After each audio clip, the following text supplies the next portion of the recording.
Your Excellencies,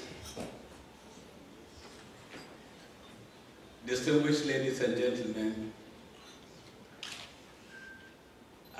my friend, General Ward, remember what we do most in Africa and West Africa in particular, to make sure that every other person is covered. You must be, Your Excellencies, Generals, Admirals, distinguished ladies and gentlemen, I've covered all. Thank you very much. It's a great honor and privilege for me this evening. Before I go to make a short comment, let me sincerely and honestly thank all of you, particularly General Ward, who I will always remember as long as I remember my service in the military. We met when I was the Chief of Defense Staff of Nigeria. I was made the Chief of Defense Staff when, for the first time in the history of Nigeria, that there was an election from a civilian government to another civilian government. And there was so much been expected, so many people expected that, as usual, it's going to be a failure. At one point, I didn't really know who to confide in. I didn't know who to open up to.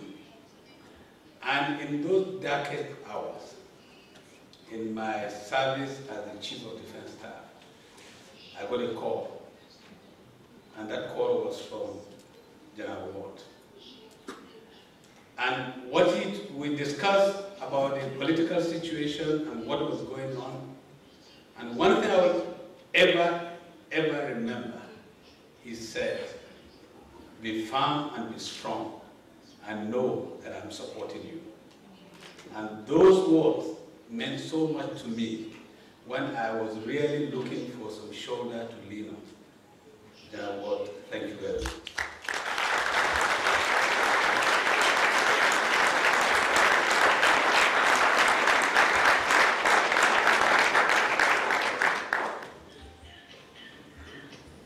I am very pleased to be here with you to receive the Visionary Award, Achievement in Peace and Security.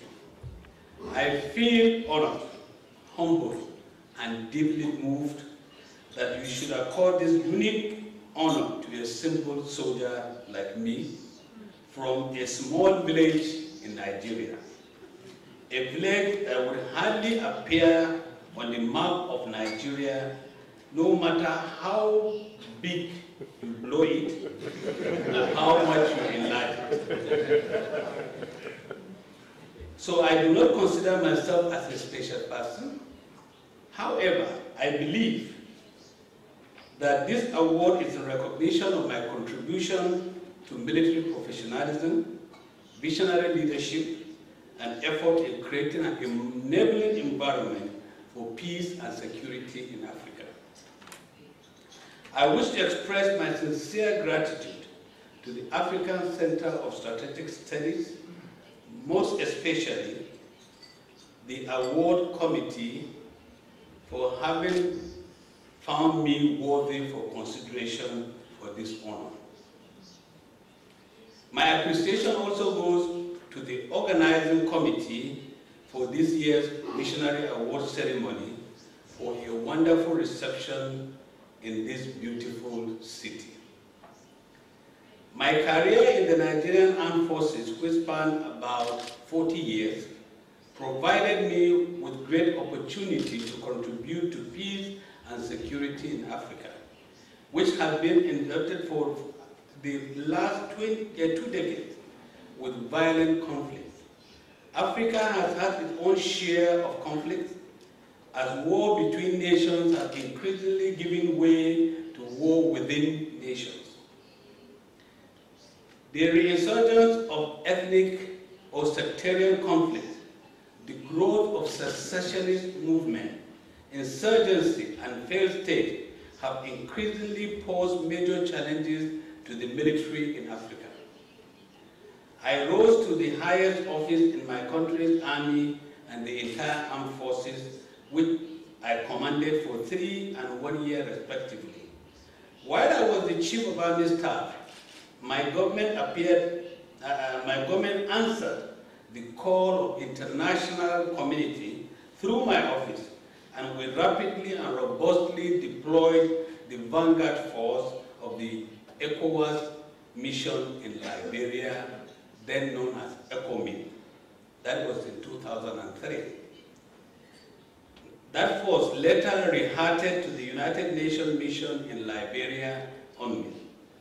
At the time we went at the vanguard force, the security situation in Liberia deteriorated to the lowest ebbs.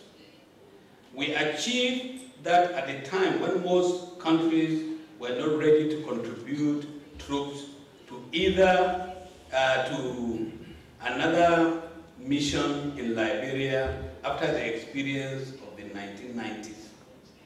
In 2004, in the same capacity, I deployed the first Nigerian contingent to Darfur, Sudan, which was part of the vanguard force of the African Union mission in Sudan, Abyss. Little did I know that I would go to that mission when I was sending the vanguard force.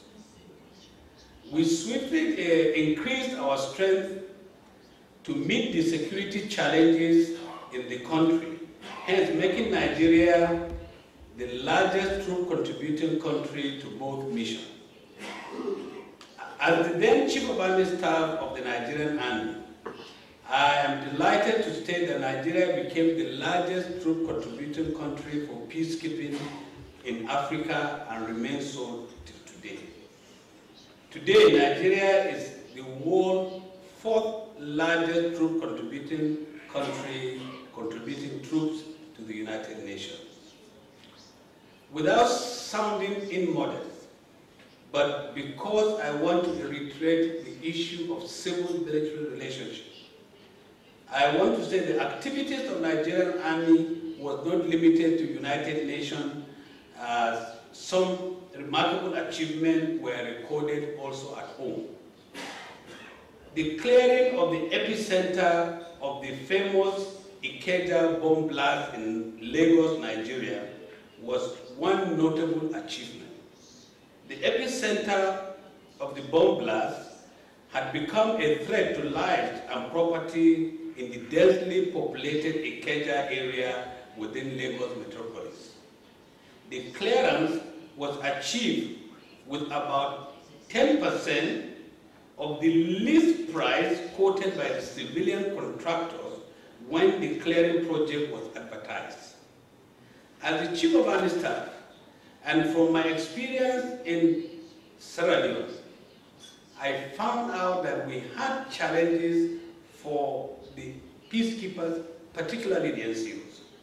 And that led me to establish the Nigerian Army Peacekeeping Training Wing, which has now been accredited by the United Nations as the Center for Tactical Pre-Deployment Training of units, not only for Nigeria, but open to interested nations for peace support operations. The center